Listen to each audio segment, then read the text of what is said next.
अस्सलाम वालेकुम। ये आपके सामने जो पीसीबी पड़ी है ये ग्री में आम इस्तेमाल होने वाली पीसीबी है, ग्री कंपनी की है।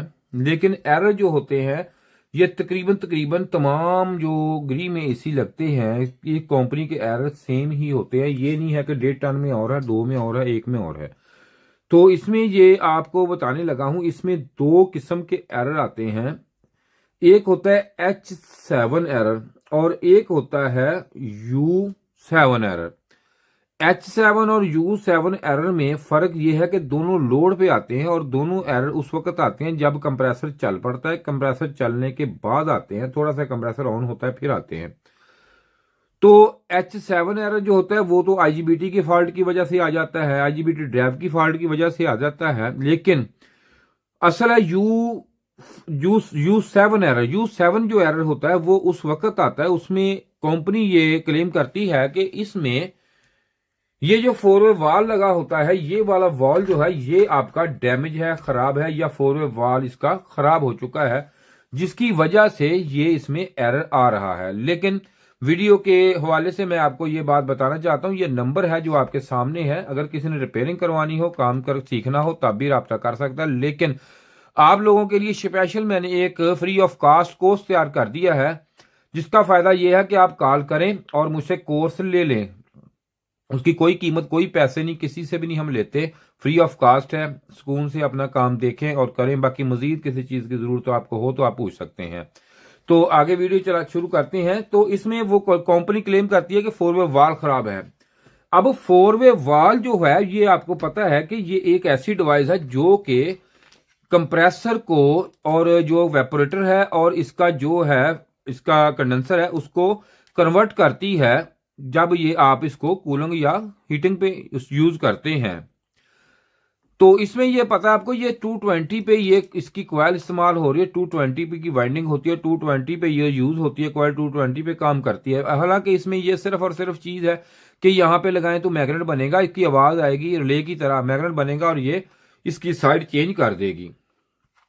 तो ये 220 यहाँ पे ये लगता है, मुख्तलिफ होते हैं जो यहाँ पे ये यूज किया जाता है, इसकी ये कनेक्टर मुख्तलिफ कंपनियों में। अब मसला अगली बात ये होती है इसमें, जब ये आप लगा लेते हैं या आपका फॉल्टी ये हो जाता है तो इसमें होता क्या, इसमें ये होता है कि ये जो हमेशा जब भी एरर आता है, किसी भी चीज का एरर आए, वो हमेशा ये चीज होती है कि उसमें फीडबैक जो होती है ना, फीडबैक समझते हैं ना, फीडबैक ये होती है कि कोई चीज फीडबैक, ये आईसी कोई भी हो फीडबैक देता है। फीडबैक का मकसद हमारा ये होता है कि पीछे जो चीज लगी हुई है आगे इसके वो चल रही है, जो पीछे इसके मैक्रो प्रोसेसर ऑपरेटिंग है वो बताता है कि यहां पे ये चीज ओके है। जैसा कि आपकी ये इंडोर की मोटर, उसमें पीजी जैक लगा होता है, पीजी कनेक्टर लगा होता है, वो फीडबैक देता है। अगर आपके ये आप कंप्रेसर देख लें या ये यूवीडब्ल्यू मोटर देख लें तो ये आईपीएम के साथ ये कैपेसिटर लगे होते हैं फीडबैक में, जो इसको बताते हैं, मैक्रो प्रोसेसर को ये बताते हैं कि ये कंप्रेसर की तीनों वाइंडिंगें सही हैं और ओके हैं। लेकिन इसमें कोई ऐसी चीज नहीं होती कि जिसमें एरर, मैक्रो प्रोसेसर को पता चले कि एरर आ रहा है इसमें। तो इसमें होता क्या है, इसमें यह होता है कि इसमें ये रिले, इसको 220 आम तकरीबन रिले से ही ये ऑन करवाए जाते हैं, रिले से ये यहां पे 220 आता है। लेकिन जब तक एसी आपका कूलिंग पे ऑन हो रहा है, कूलिंग पे आप एसी यूज कर रहे हैं, तो इस कॉइल में कोई भी वोल्टेज नहीं आएंगे। जब आप इसको हीटिंग मोड पे लेके जाते हैं तो फिर उस वक्त इसमें जो है ये जो इसमें वोल्टेज आते हैं जब हीटिंग पे आप इसको कन्वर्ट करते हो। तो इसलिए इसमें यह होता है कि इसमें जो फीडबैक का कोई कंसेप्ट ही नहीं होता कि फीडबैक है। ये डायरेक्ट जो होती है, ये हमारा एक स्विचिंग आईसी लगा होता है, यहाँ पे 2003 नंबर है उसका, ये देख सकते हैं हम लगे हुए हैं। जहां भी 2003 आईसी हो उसके आगे कोई चीज भी ऑपरेट हो रही हो तो उसको कभी भी वो एरर शो नहीं कर सकती। ये चीज आप जहन में रख लें, क्योंकि फीडबैक नहीं जा रही उसमें। फीडबैक जाएगी तो वो एरर देगी ना जी, फीडबैक तो जा, स्विचिंग है, जस्ट स्विचिंग। मैक्रो प्रोसेसर ने इसको पॉजिटिव पल्स देता है, या नेगेटिव पल्स निकाल के चीज को रिले को ऑन कर देता है, या जो भी चीज आपने इस पे लगाई हो वो चीज ऑन कर देगा। अब अगला सिलसिला ये है क्योंकि ये 12 वोल्टेज यहाँ पे देखे ना, पहले एक स्टेप ये इसके अलावा हो गया, दूसरा स्टेप यहां से 12 वोल्टेज रिले ऑन की इसने 12 वोल्टेज के अलावा फिर यहाँ पे स्विच हुआ 220 का, तो इसको वोल्टेज मिले। अब इतने स्टेप के बाद यहां इसको कोई पता नहीं चलेगा। बेशक मैक्रो प्रोसेसर यहां पे आप इसको ये आईसी को भी निकाल दें तब भी कोई एरर नहीं देगा, रिले को निकाल दें, इसको निकाल दें, एरर नहीं बनेगा। अब एरर बनता क्यों है, इसका एरर आता क्यों है? अब मेन चीज ये है कि एरर आता क्यों है, इसमें एरर बनता क्यों? एरर इसमें इसलिए आता है कि यहां पे उन्होंने ये देखें 3 अदद शंट लगाई हुई हैं।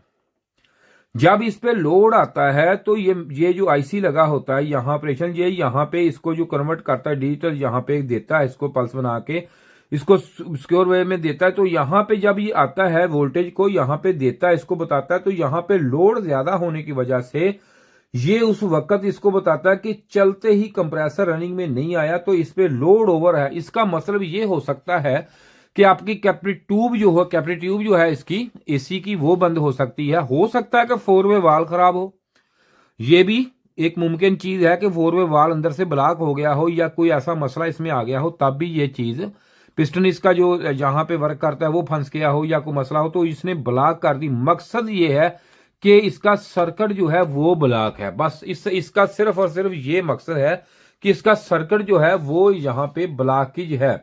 तो सर्किट ब्लॉकेज जब है इसका, तो वो किस तरीके से, इसका कैपिटरी ट्यूब देख सकते हैं आप, 4 वे वाल देख सकते हैं, या ऐसा कोई चीज पंच हो गई है इसमें, या और ये भी हो सकता है कि डिस्चार्ज नहीं हो रहा, डिस्चार्ज के बिल्कुल आगे ही कोई मसला इसका हो गया, तब भी इसने ये नहीं देखना कि कंडेंसर में फॉल्ट है या क्या, इसमें सिर्फ और सिर्फ लोड इसको देखना है कि लोड बढ़ रहा है, तो उसी वक्त इसको लो आरपीएम में लोड बढ़ रहा है।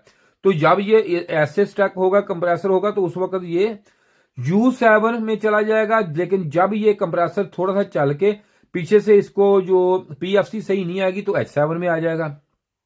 तो ये सारा प्रोसीजर है भाई, और इसमें कोई चीज ऐसी नहीं होती कि जिसमें U7 का एरर। अक्सर वीडियो आप देखेंगे वो गलत बताते हैं जी, ये 4 वे वाल चेंज कर ले भाई, इससे मैं चेंज करते तो ये हो सकता है ये खराब हो, लेकिन ये आप अगर कूलिंग पे चला रहे हैं, कूलिंग कर रहा है, कूलिंग है, तो इस पे तो वोल्टेज नहीं जा रहा है, ठीक हो गया।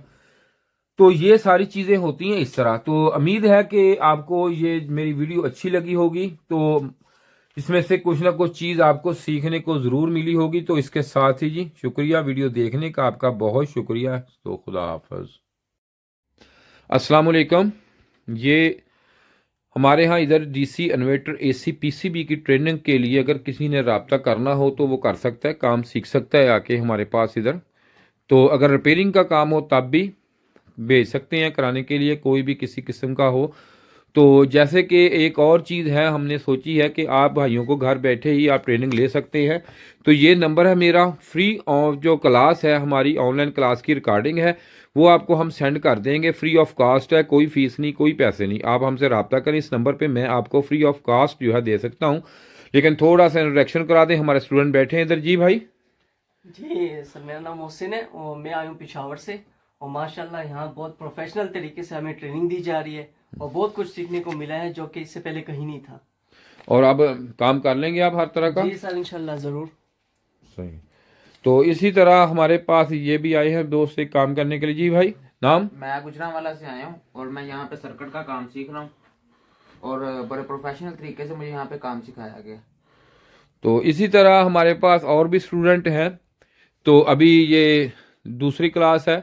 तो एक तो मेन चीज़ ये है कि मैं इधर ज़्यादा बंदे हमें रख सकते हैं, कोई मसला नहीं, लेकिन मैं कम तादाद होती है। इसका फ़ायदा ये था कि पूरी अच्छे तरीके से मैं इनको टाइम दे सकता हूँ और ये काम करते हैं। जी भाई, आप? मोहम्मद इसहाक मर्दान से आए हैं भाई। तो इधर ये देखिए अभी काफ़ी है जगह हमारे पास बाकी स्टूडेंटों के लिए। तो शुक्रिया जी। मज़ीद मैं नंबर आपको दिखा रहा हूँ, अगर किसी ने फ्री कोर्स लेना हो तो मुझसे रब्ता कर लें। खुदा हाफ़िज़ जी।